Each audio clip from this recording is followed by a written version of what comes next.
Regression analysis. হ্যাঁ, so আমরা ছোটবেলার একটা ইকুয়েশনে ফিরে যাই, y equals to mx plus c.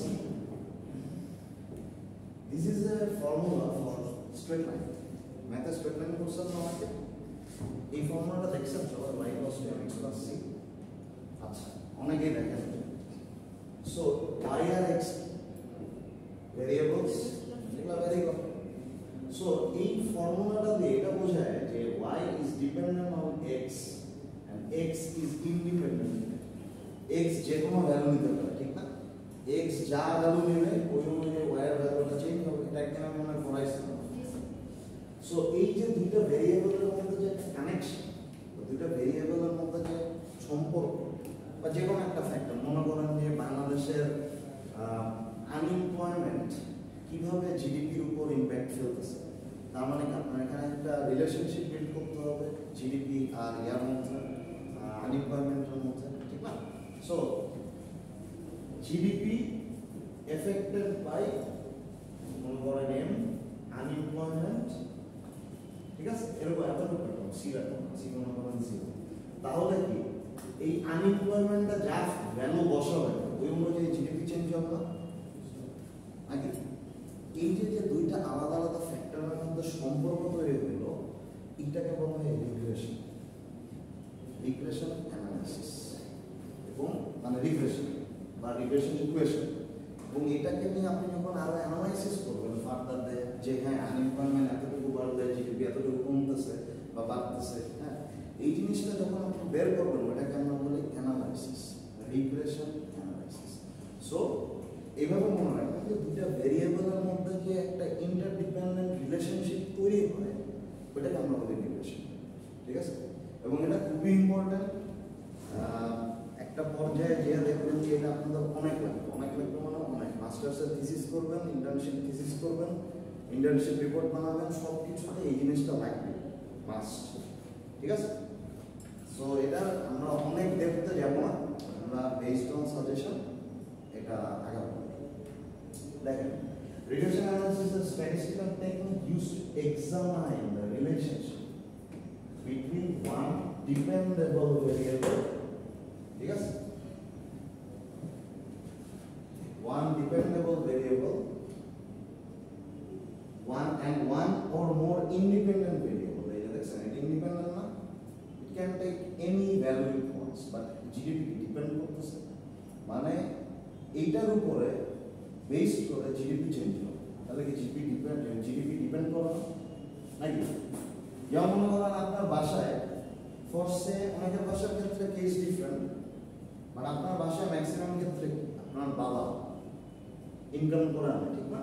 আমার বাসায় এখনো মনে করেন যে ম্যাক্সিমাম অফ দ্য এক্সপেন্সেস বাবার উপরে যায়, ছোটখাটো এক্সপেন্সগুলো আমরা মিলিয়ে দিই।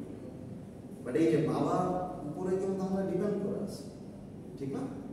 সো বাবা কিন্তু চাইলে যে কোনো কিছু, মানে আমরা বাবার উপর ডিপেন্ড করতেছি। বাবা কি ইন্ডিপেন্ডেন্ট না? মনে করেন একদিন বলবে টাকা দিব না, আমার কাছে টাকা নেই, কিছু করার আছে?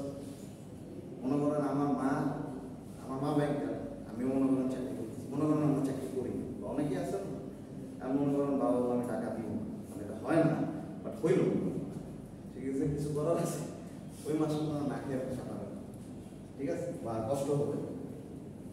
এটা এক্সাম্পল দিচ্ছি, আবার অন্যভাবে কিন্তু। সো এইখানে দেখেন আপনার ফ্যামিলি কিন্তু আপনার বাবার উপর ডিপেন্ডেন্ট করতেছে, বাবা কিন্তু ইন্ডিপেন্ডেন্ট, ঠিক না? সো ঠিকভাবে এই জিডিপি হচ্ছে আপনারা, আর এই আনএমপ্লয়মেন্ট হচ্ছে আপনার বাবা।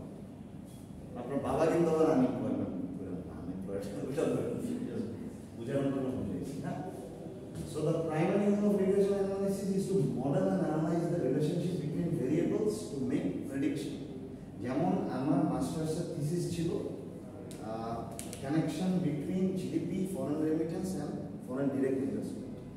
সো ওইখানেও আমি একটা রিগ্রেশন করছি, বাট ওটা একটা আলাদা মডেল, ওটার একটা নাম ছিল হচ্ছে আপনার ARDL মডেল, ঠিক আছে, auto regressive distribution lag model. এটা জানা লাগবে না কি জিনিস, বাট দেখছেন রিগ্রেসিভ কথাটা আছে, তার মানে আমি সেই মাস্টার্সে যে থিসিসটা করছি এবং যেটা সুন ইনশাল্লাহ পাবলিশ হবে, ওইটাও রিগ্রেসিভ কথাটা লেখা আছে, মানে আমি ওখানে একটা রিগ্রেশন চালিয়েছি, বুঝছেন? সো ওখানে আমি কি বের করছি যে জিডিপির সাথে ফরেন ডিরেক্ট ইনভেস্টমেন্ট আর ফরেন রেমিটেন্সের রিলেশনশিপটা কি, লং রানে কেমন, শর্ট রানে কেমন, কতটা ইম্প্যাক্ট ফেলতেছে, এই জিনিসটা আমি বের করছি। ওটার আর একটা নাম আছে, এটাকে আমরা বলি time series analysis. So basically আমরা যেটা করি, এই স্ট্যাটিস্টিক্যাল টেকনিক দিয়ে অ্যানালাইসিস করার জন্য মডেল ডেভেলপ, ঠিক আছে, রিলেশনশিপ বোঝার জন্য যে জিডিপি কে আসলে কতটুকু ইম্প্যাক্ট ফেলতেছে। যেমন আমার থিসিসে যেটা আসছে যে লং রানে ফরেন ডিরেক্ট ইনভেস্টমেন্ট তেমন একটা মানে জিরো ইম্প্যাক্ট, কোনো ইম্প্যাক্ট ফেলে না, বা রেমিটেন্স একটা বড় ইম্প্যাক্ট ফেলে, ঠিক আছে। এটাকে আমি এই অ্যানালাইসিস করে রেজাল্ট পাইছি। সো আমি কি করলাম, একটা মডেল ডেভেলপ করলাম, অ্যানালাইসিস করলাম, না I got the result, right. So এই জিনিসটাই আমরা রিগ্রেশন করে বের করে দিই। সো রিগ্রেশন জিনিসটা কি ক্লিয়ার? কারো কঠিন লাগতেছে জিনিসটা? জি স্যার, কঠিন লাগতেছে? আচ্ছা, আস্তে আস্তে ইজি হবে, সমস্যা নেই। দেখেন এই জিনিসগুলো আমি লিখে দিচ্ছি আপনাদেরকে পড়ার জন্য। হ্যাঁ, ওই পাশেরটা কি আগে আসলো না ওইটা কি পরে? কোনটা? জিডিপি, তারপরে হচ্ছে পরে। হ্যাঁ, আগে আসলো না কেন? কারণ জিডিপি আনএমপ্লয়মেন্টের উপর নির্ভর করতেছে, রাইট। এখানে আমরা জিডিপিতে, হোয়াট ইজ জিডিপি জানেন?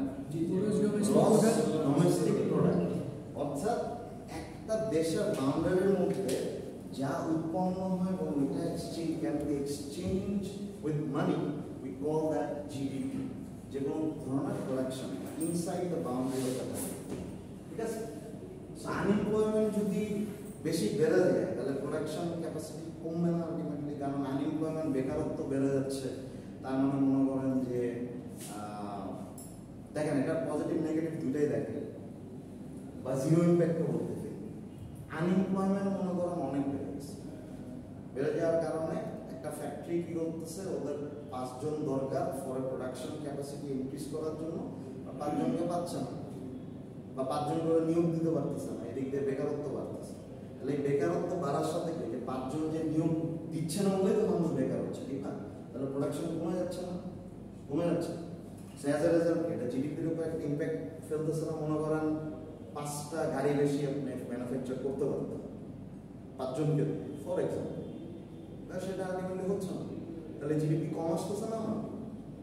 সেইটা মনে করেন যে এই যে একটা রিলেশনশিপ আপনি বিল্ড করবেন। আবার মনে করেন যে না, ঠিক আছে, আনএমপ্লয়মেন্টের সাথে ফ্যাক্টরির কোনো কানেকশন নেই, ফ্যাক্টরি তাদের ইচ্ছা মতো মানুষ পাচ্ছে, কোনো প্রবলেম নেই। এখন আপনি যখন ফ্যাক্টরি কনসার্নে যাবেন, যে ফ্যাক্টরি জিডিপির উপর ইম্প্যাক্ট ফেলতেছে কিনা, আবার আনএমপ্লয়মেন্ট ওখানে কোনো ইস্যুস না, তখন কিন্তু আনএমপ্লয়মেন্টের একটা জিরো ইম্প্যাক্ট অন জিডিপি, ঠিক না? সো এইভাবে করে আপনি কিভাবে মডেলটা কোন ফিল্ডে কিভাবে আগাচ্ছেন ওটার উপর ডিপেন্ড করে আমরা ইকুয়েশনটা তৈরি করি বা রিলেশনশিপ বিল্ড করি।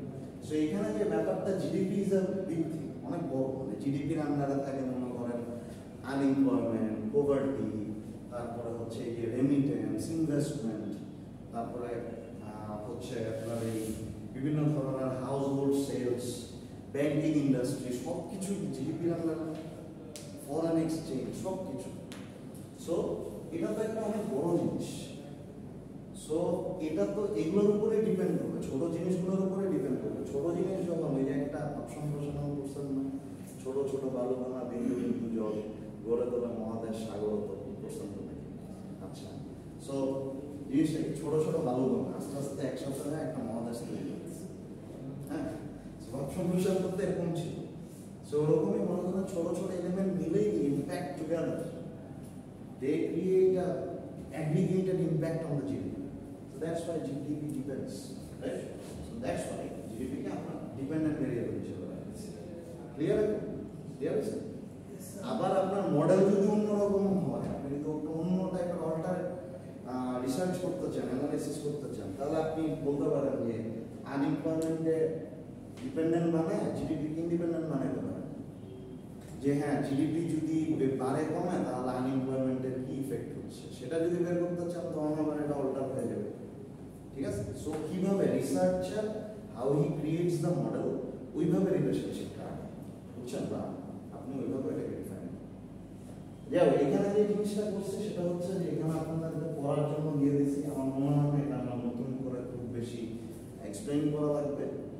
ফোরকাস্টিং এন্ড প্রেডিক্টিং কি, আপনি রিলেশনশিপটা দেখবেন, দেখে আপনি প্রেডিক্ট করতে পারবেন যে হ্যাঁ, ভবিষ্যতে যদি আমার আনএমপ্লয়মেন্ট অনেক বেড়ে যায় তাহলে জিডিপি কমে যাবে। প্রেডিক্ট করতে পারবো না, এটা বের করতে হবে।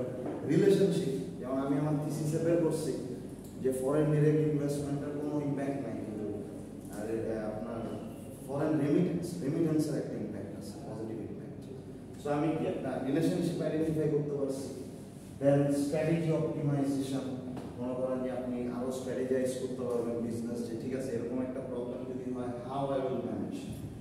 রিসোর্স অ্যালোকেশন করতে পারবেন, যে ঠিক আছে অনেক মানুষের বেকারত্ব বেড়ে যাচ্ছে, আস্তে আস্তে আমরা ছোট ছোট চাকরি মানে ইয়ার তৈরি স্কোপ তৈরি করি, যেটা গ্রামীণ ব্যাংক করছে।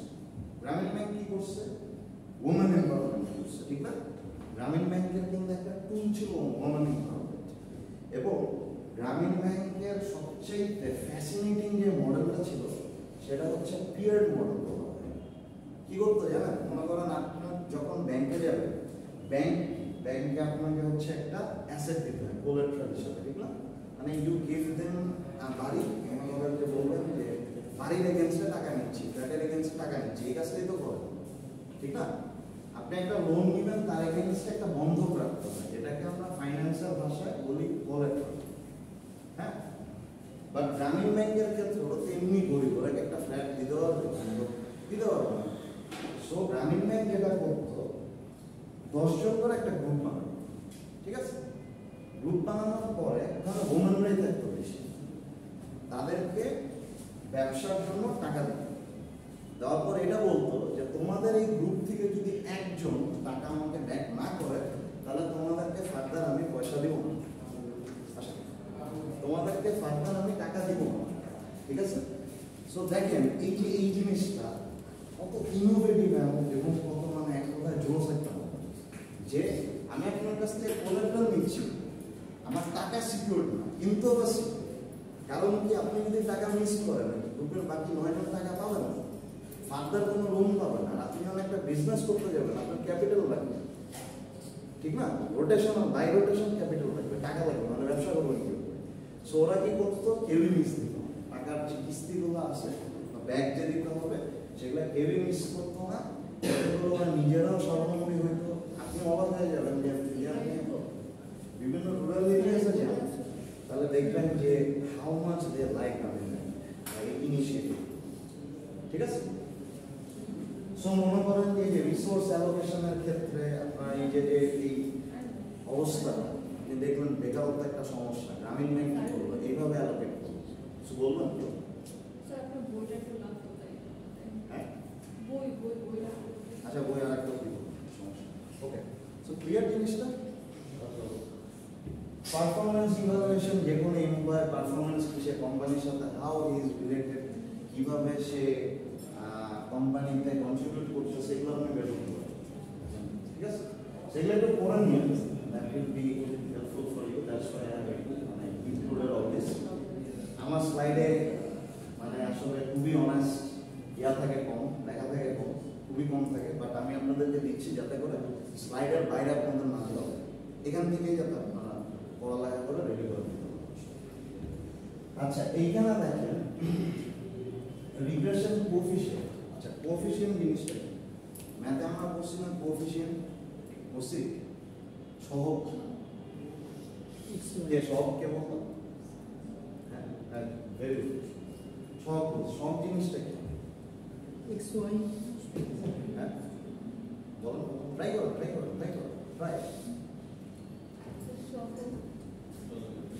আচ্ছা, এখানে সহগ কোনটা? এই যে mx প্লাস c তে সহগ কোনটা? হ্যাঁ, প্লাস c কোনটা? সো যে x এর সহগ, হ্যাঁ, x এর সহগ এই পাশেটা কি m নাকি? m, এটা m, very good, plus m। সহগ হচ্ছে যেটা ভেরিয়েবল আছে, the thing which remains with the variable, which gets multiplied with the variable।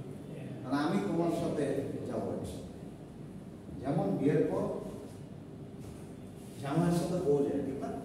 তো জামাইয়ের সহগ হচ্ছে বউ, ঠিক তেমন ভাবে এরকম ভাবে the variables coefficient is in, ঠিক আছে? যাই হোক, সো যে কোনো কিছু, যে কোনো, যেমন মনে করেন আমি যদি একটা ইকুয়েশন এভাবে স্ট্যাবলিশ করি যে y = 3x + 5, এখানে সহগ কোন?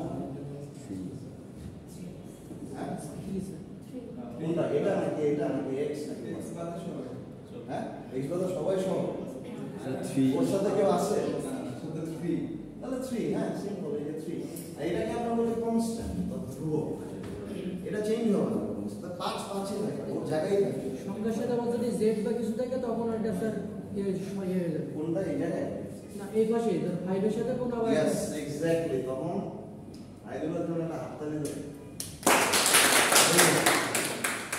ইয়েস বুঝতে পারছি এটা যদি z থাকে তার মানে is becoming a variable right এইটা z টা হচ্ছে বিং আ ভেরিয়েবল এখানে আসছে আমরা কি x y z কে ভেরিয়েবল বলি নাকি সো z যখন চলে আসছে তখন এই পাঁচটা কনস্ট্যান্ট থেকে কোএফিশিয়েন্ট ক্লিয়ার সো রিগ্রেশনের একটা কোএফিশিয়েন্ট থাকবে তার মানে রিগ্রেশনের ভেরিয়েবলের সাথে যে জিনিসটা থাকবে ওটাকে আমরা কি বলবো কোএফিশিয়েন্ট বলবো সেটাই এখানে বলছে যে a regression coefficient represents the degree of change in the dependent variable মনে করেন degree of change কি হবে suppose y equals to x for example so x এর মান যদি 5 তাহলে y এর মান কি 5 হবে না বাট দেখেন যদি y equals to 2x equation x এর মান যদি 5 হয় তাহলে y কি 10 হবে না তাহলে কি ডিগ্রি চেঞ্জ হয়ে গেল একটা সহগ এসে দ্বিগুণ করে ফেলবো যদি আমি এখানে 3 বসাইতাম 3 গুণ হয়ে যেত 4 যদি বসাইতাম 4 গুণ হয়ে যেত সো এটাই এখানে বলতেছে যে a regression coefficient represents the degree of change in the dependent variable for a 1 unit change এক ইউনিট চেঞ্জের কারণে ডিগ্রি অফ চেঞ্জ এটা হচ্ছে এখানে আমি 5 কিন্তু 5ই রাখতেছি কিন্তু এই যে কোথায় গেল এই জায়গাটা সরি এই জায়গাটা হ্যাঁ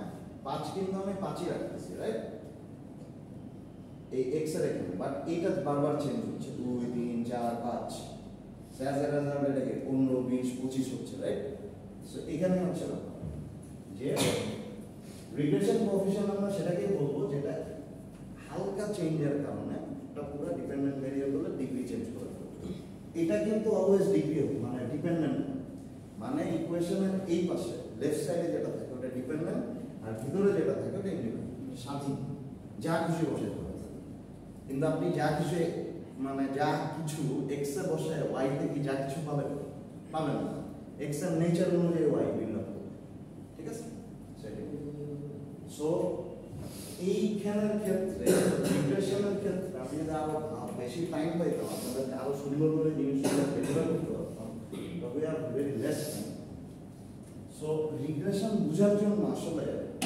ইকুয়েশনের এই জিনিসগুলো বুঝতে হবে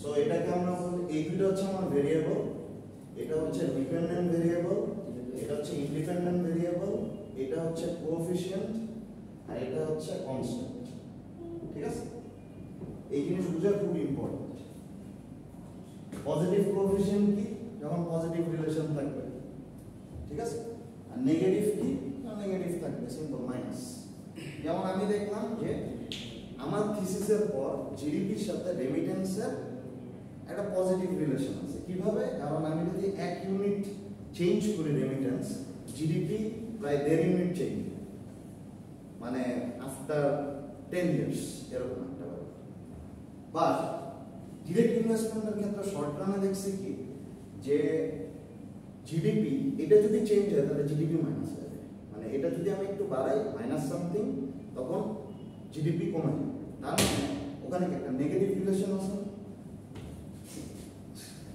নেগেটিভ রিলেশন আছে না সো ওইখানে আপনার যেটা হয় যে ইকুয়েশন যখন আমরা বিল্ড আপ করি তখন এই সহগটা হয় হচ্ছে মাইনাস বুঝছেন সেই ক্ষেত্রে এটা নেগেটিভ রিলেশনশিপ দেখেন indicates a negative relationship meaning that as the independent variable increases the dependent variable decreases এখন আপনি যদি এখানে x এর মান 10 বসান মনে করেন -2 আছে এখানে যদি 5 বসাইতেন তাহলে y এর মান কত -10 হইতো না আবার মনে করেন আপনি যদি এখানে 3 বসান তাহলে y এর মান কত হইতো -15 হইতো না তাহলে কি আপনি যত বাড়াচ্ছেন এক্স এর ভ্যালু ওয়াই এর ভ্যালু তত কমতেছে, ঠিক না? এই জিনিসটা পজিটিভ আপনি যত বাড়াবেন, ওই যে আগের যেটা y ইকুয়ালস টু 3x, এখানে আপনি 5 বসাইলে 3 5 15 বাড়তেছে না পজিটিভ।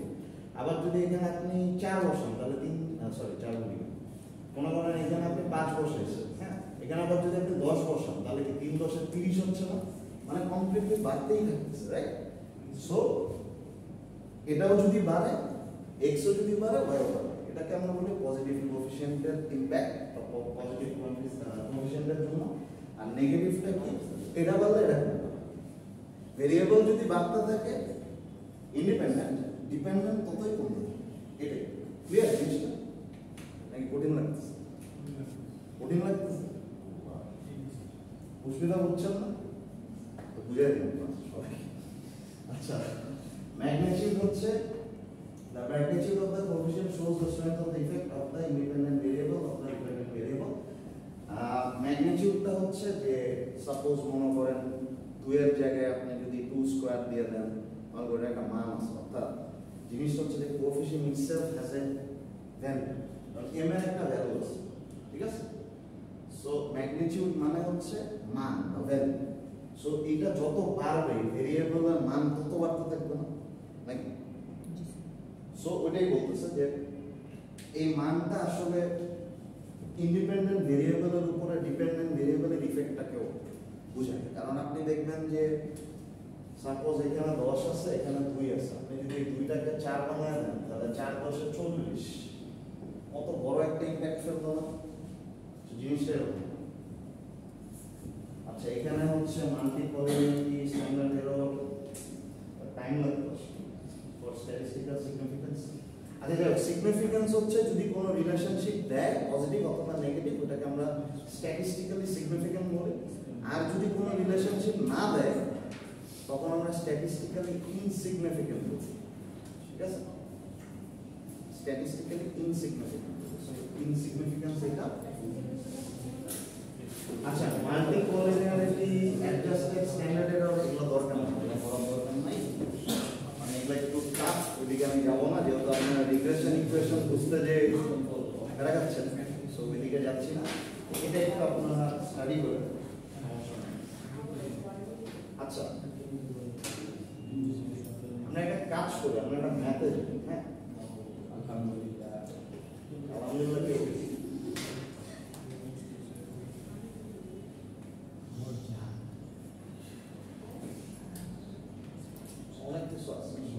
দেখেন একটা প্রবলেম নিয়ে আমরা আলোচনা করি। You are given the following data about sales and advertisement expenditure of the firm. Calculate two regression equations. আমার এখান থেকে কি করতে হবে? দুইটা regression equation calculate করতে হবে। Estimate the likely sales for a proposed advertisement expenditure is of rupees 13.5 crore. What should be the advertisement budget if the company wants to achieve a sales target of 70 crores? তাহলে দেখেন জিনিসটা হচ্ছে যে advertisement বাজেটের উপর কোম্পানির সেলসটা দিলে মানে ডিপেন্ড করতেছে না নাকি? বুঝছেন? অর্থাৎ জিনিসটা হচ্ছে এরকম যে আপনি কোম্পানির একজন এমডি বা কোম্পানির মার্কেটিং ম্যানেজার, সে বলছে যে আচ্ছা বছর শেষে আমাদের অ্যাডভার্টাইজমেন্ট এক্সপেন্ড মানে আমরা যে সেলসটা করতে চাচ্ছি, একটা সেলস আমরা চাই, ওই সেলসের জন্য আমার অ্যাডভার্টাইজমেন্ট কস্ট হবে 13.5 crore, ঠিক আছে?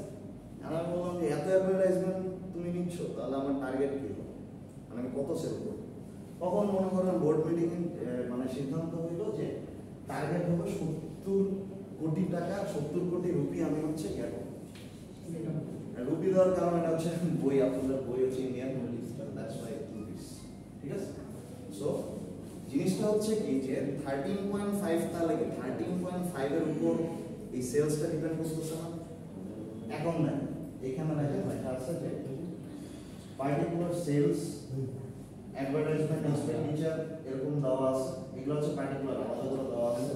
এখানে আপনার একটা অ্যারিথমেটিক মিন থাকবে, মানে সেলসের যে গড়টা কত সেটা already we have discussed our arithmetic mean, right? And then advertisement এক্সপেন্ডিচারের ক্ষেত্রে মিন কত, সেলসের ক্ষেত্রে মিন কত, ঠিক আছে? মিনটা আমার অলওয়েজ লাগে, মানে গড়, মনে করেন গড়টাকে আগের বছরে মনে করেন যা যা হয়েছে বা আগের কোয়ার্টারে যা হয়েছে সেটার একটা গড়, ঠিক আছে। আর স্ট্যান্ডার্ড ডেভিয়েশন নিয়ে আমরা অলরেডি লেখাপড়া করছি যে সেন্ট্রাল ভ্যালু থেকে কতটুকু এটা সরে যাচ্ছে সেটা। আর এখানে হচ্ছে কোএফিসিয়েন্ট অফ কোরিলেশন হচ্ছে +0.9। কোএফিসিয়েন্ট অফ কোরিলেশন সব সময় এটা জাস্ট মাথায় রাখেন, এটা আমরা পরে ডিসকাস করব যে what is coefficient of correlation. সেটা হচ্ছে -1 থেকে +1 এই রেঞ্জের মধ্যে থাকে কোএফিসিয়েন্ট অফ কোরিলেশন, ঠিক আছে। যদি 0 হয় তাহলে কোনো রিলেশনই নাই, যদি -1 এর দিকে যায় তার মানে নেগেটিভ রিলেশন, যদি +1 এর দিকে যায় তাহলে পজিটিভ রিলেশন, ঠিক আছে। সো এটা একটা দেওয়া থাকবে +0.9। এটা একটু মনোযোগ দিয়ে দেখেন, পরীক্ষায় আসবে একটা সেট থাকবে এই রিলেশন থেকে, ঠিক আছে। দেখেন এখানে আমার ডেটা তাহলে কি কি দেওয়া আছে, x বার দেওয়া আছে 50 রুপিস গো, দেন মিন দেওয়া আছে কত, এটা দেখেন মিন দেওয়া আছে একটাই 50 একটাই 10, ঠিক না। সো এই যে 10 50 10, দেন হচ্ছে আপনার স্ট্যান্ডার্ড ডেভিয়েশন হচ্ছে 10 আর 2, 10 2, ঠিক আছে। আর কোএফিসিয়েন্ট অফ কোরিলেশন হচ্ছে 0.9 প্লাস। এগুলো হচ্ছে আমার গিভেন ডেটা, আর আমি রিগ্রেশন ইকুয়েশন তৈরি করব। সো রিগ্রেশন ইকুয়েশনটা আমরা তৈরি করার সময় এই এক্সটা হচ্ছে আমি যেটা নতুন ইনপুট দিব, ওই যে 13.5 যেটা ছিল না, 13.5 দেন 70 যেটা নতুন দেখছিলাম আমরা ওখানে, যে আমি এত টার্গেট সেলস অ্যাচিভ করতে চাই। সো ওইটা হচ্ছে সেই এক্স। আর মিন তো আপনার আগে থেকেই আপনি পাচ্ছেন, একটার জন্য মিন এক্স বার আর একটার জন্য মিন ওয়াই বার। এটা হচ্ছে আমার রিগ্রেশন ইকুয়েশন, ঠিক আছে। মাথায় রাখেন রিগ্রেশন ইকুয়েশন এভাবে একটু মাথায় রাখেন। দেন আমার যেটা ক্যালকুলেট করতে হবে, এটাই হচ্ছে সেই এই দুজন যে কোরিলেট করে, দুজন যে কোরিলেট করতেছে ওইটার কোএফিসিয়েন্টটা হচ্ছে dx1। মানে দুজন তো রিলেট করতে হবে একজন আর একজনের সাথে, ঠিক না। মনে করেন যে আপনারা সাপোজ মনে করেন আপনারা কাউকে পছন্দ করেন, in that case what you need to do, you to go for a date, right. Date can be a medium to make you close, এরকম কিছু। বিয়ে যখন মানুষ করে পাত্রী দেখতে যায়, একটা সবাইকে দেখে, একটা কথাবার্তা হয়, so that's a medium to make this relationship, ঠিক না। সো ঠিক তেমন ভাবে you can consider this bxy, it makes a bridge between this two variables, ঠিক আছে। এইভাবে চিন্তা করা। সো এটাকে আমরা বলি কোএফিসিয়েন্ট অফ কোরিলেশন, রিলেট করা এটাকে, হ্যাঁ। সো এটা আমরা বের করি হচ্ছে আর এস standard deviation of x divided by standard deviation of y, sx by sy, ঠিক আছে। সো এটা কিভাবে আমরা বের করি দেখেন, অনেক ইজি। মানে ম্যাথটা দেখতে যতটা কঠিন, করতে ততটাই ইজি। দেখেন এই যে স্ট্যান্ডার্ড sx আর sy দেওয়া আছে না, 10 দেন 2 দেন, এই যে sx হচ্ছে 10 ডিভাইডেড বাই 2 আর 0.9 দিকে দেওয়াই আছে, ঠিক না। 0.9 দেওয়া আছে, হ্যাঁ।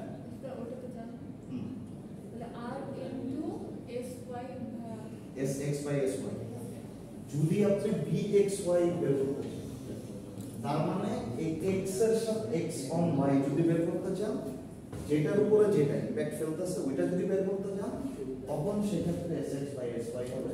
আবার যদি y অন x করতেন তাহলে ওইটা হবে। মানে এই পাশে যদি y রাখতেন, এই পাশে যদি x রাখতেন, তাহলে এখানে আমরা dyx লিখতাম। বুঝছেন ব্যাপারটা কি? মানে অর্ডার এইখানে যেটা থাকবে x, ফার্স্টে x দেন y পরে, সেখানে y, এভাবে বাংলা, ঠিক আছে।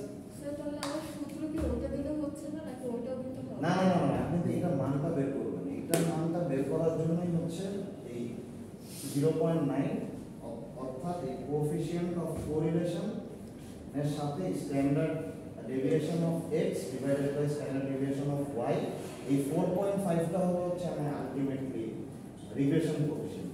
স্যার আপনার সাজেশনে তাহলে একটা অবজেক্টিভ আছে dyx এর মান বের করতে বলছে, এটা কি সেম হ্যাঁ, এই dyx এর মান বের করতেছি। ও আমরা dy, হ্যাঁ, আমরা তো ফার্স্ট এইটা বের করতেছি।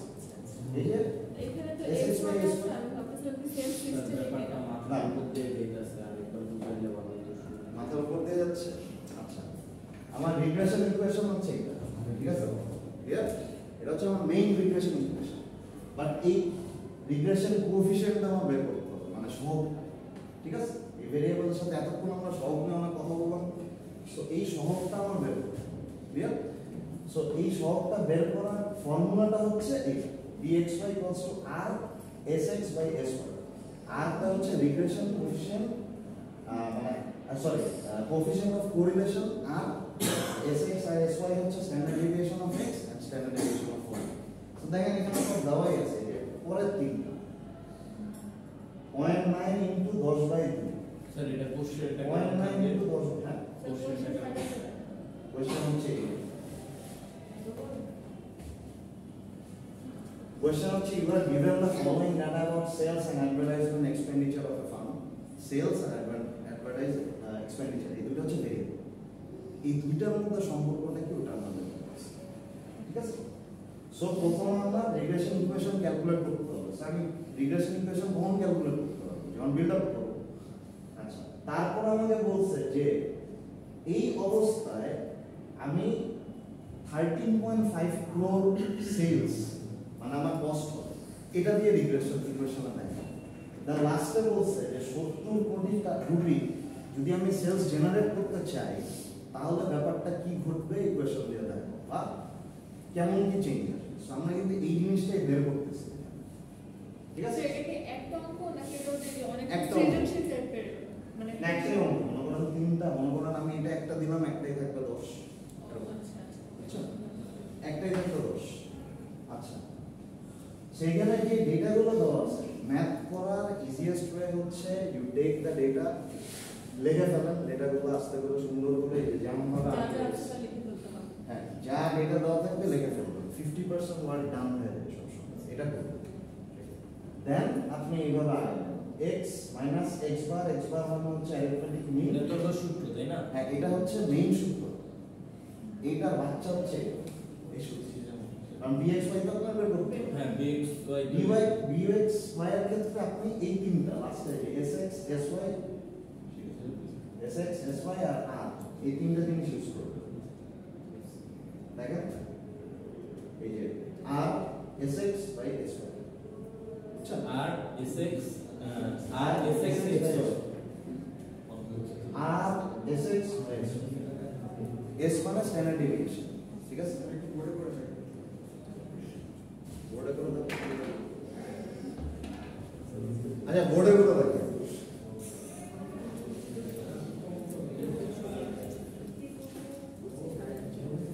আর মানুষ সাথে দেখি না আমি বলে এদিকে চাপ দিই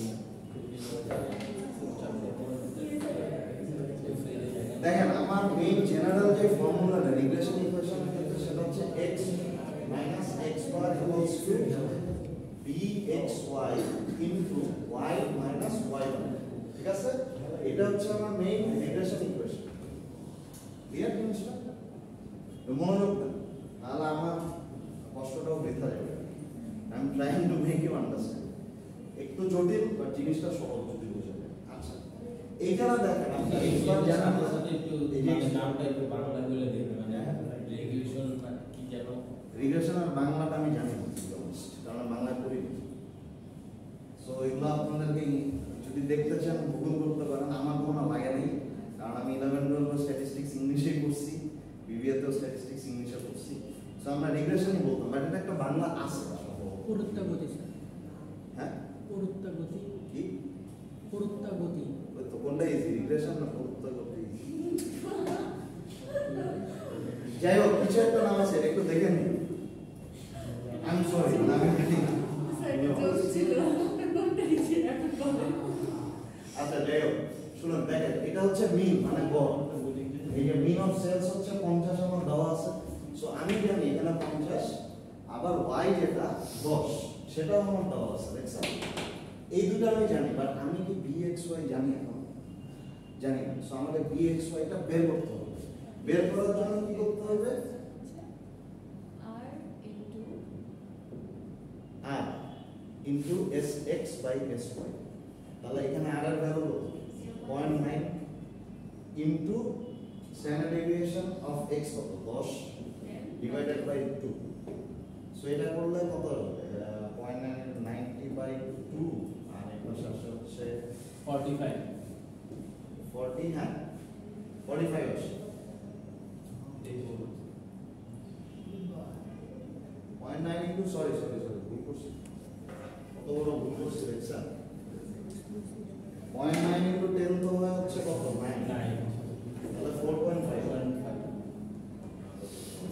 ঠিক আছে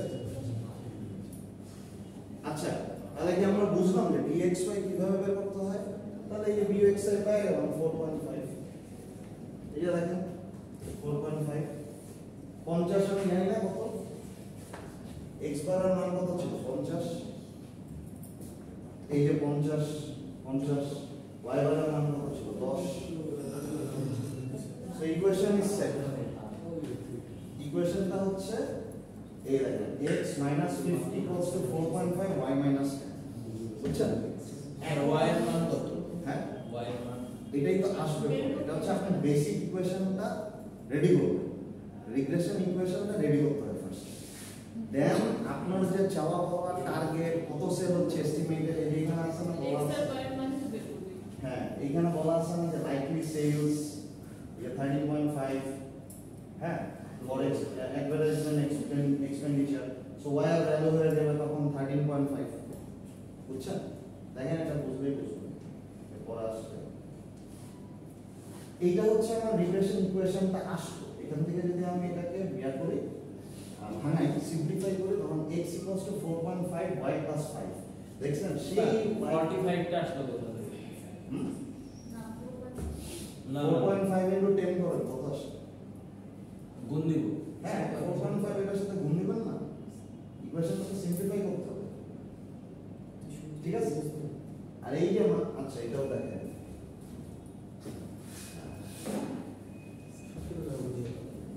সিম্পলিফিকেশনটা বুঝেন নাই সমস্যা নাই এটা না বোঝার কোনো ফ্যাক্টর নেই এটা মাথার উপর দিয়ে যেতেই পারে এটা কোনো প্রবলেম না x = 4.5 * y - 10 এতটুকু কি আমরা বুঝছি এই 50টা হচ্ছে সেই আপনার মিন অফ সেলস আর এই 10টা হচ্ছে মিন অফ অ্যাডভার্টাইজমেন্টস এক্সপেন্ডিচার ঠিক আছে সো দেন এখান থেকে x - 50 এটাকে যদি আমরা সিম্পলিফাই করি তাহলে 4.5y ইনটু যদি 10 করেন তাহলে কত আসে 45 আসে না 4.5 * 10 4.5 * 10 করেন 4.450 একটার আগে পয়েন্ট আছে সো পয়েন্ট 45 ঠিক আছে সো এখান থেকে দেখেন এই 50 টাকে যদি আমি এই পাশে নিয়ে যাই তাহলে x = 4.5y - 45 + 50 হয় না দেন x = 4.5y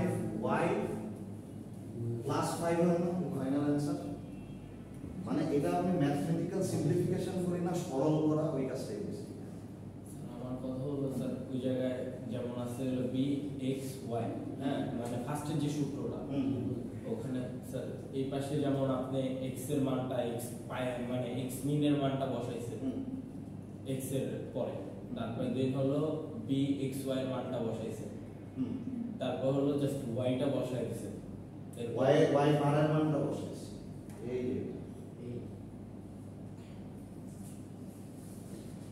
এটা কাজ করে না তার কাপড় মানে এই তো সমস্যা মানে ইয়ার এই- দেখেন এই যে y বার হ্যাঁ ঠিক আছে এখানে হচ্ছে y বার বসাইছে y বের মানে সূত্র অনুযায়ী হ্যাঁ হ্যাঁ বসাচ্ছি হ্যাঁ তারপর হলো জাস্ট ক্যালকুলেশন করছে হ্যাঁ ক্যালকুলেশন করছি সিম্পলিফাই করছি আমাদের যদি আরো বড়টা দেখাই রিগ্রেশন তো একটু মানে এতটুকু স্যার সূত্রের পরে এতটুকু বুঝছেন হ্যাঁ এতটুকু ক্লিয়ার স্যার দেন সূত্রের পরে দেখেন এতটুকু আমরা বুঝছি রাইট তারপরে যেটা হইছে যে আলাদা দুটো রিফ্রেকশন ইকুয়েশন যদি আমরা বের করি সেটা হচ্ছে যে এইখানে দেখেন আরেকটা কি ওটা হচ্ছে x অন y বের করছি সো y অন x যদি করি উল্টায় যাবে না জিনিসটা y ইমপ্যাক্টিং অন x ঠিক আছে y x এর উপর যদি ইমপ্যাক্ট একটু আগে আমি এটা বলতেছিলাম যে x ইমপ্যাক্ট আমি যদি y করি তাহলে কি bxy হবে না আবার সিমিলারলি মানে জিনিসটা হচ্ছে এরকম, মনে করো y equals to mx plus, হ্যাঁ, এখানে x চাইলে আবার ডিপেন্ডেন্ট হতে পারে, y আবার ইন্ডিপেন্ডেন্ট হতে পারে না, সেক্ষেত্রে ইকুয়েশনটা ঘুরে যাবে না? ইকুয়েশনটা কি ঘুরবে? এই জিনিসটা এখানে হয়েছে দেখেন স্যার এমটা আসলো, হ্যাঁ, এমটা কোনটা? এম। আচ্ছা এম এটা অন্য ইকুয়েশন, এটা হচ্ছে স্ট্রেট লাইনের ইকুয়েশন দিয়ে বুঝাচ্ছে। স্ট্রেট লাইন পড়ছেন না, সরল রেখা পড়ছেন কেউ? আচ্ছা ওখানে মনে করো y না, এটা একটা অন্য ইকুয়েশন, অন্য ইকুয়েশনের সাথে আমি তুলনা করতেছি জিনিসটা। মনে করেন এখানে x equals to y plus b ও যদি থাকতো একটা ইকুয়েশন, মনে করেন র্যান্ডম একটা ইকুয়েশন নিয়ে নিছি, সো যদি এই x কে এখানে ডিপেন্ডেন্ট না y এর উপর, আমি চাইলে y কে x এর উপর ডিপেন্ড করতে পারি না? হ্যাঁ, তখন কি আমার এগুলো সব ঘুরে যাবে না, চেঞ্জ হয়ে যাবে না? এখানে এই কাজটাই আগেরটাই কি ছিল, x on y, এখন y on x ঘুরে যাচ্ছে, সেই dy x ও চেঞ্জ হবে না।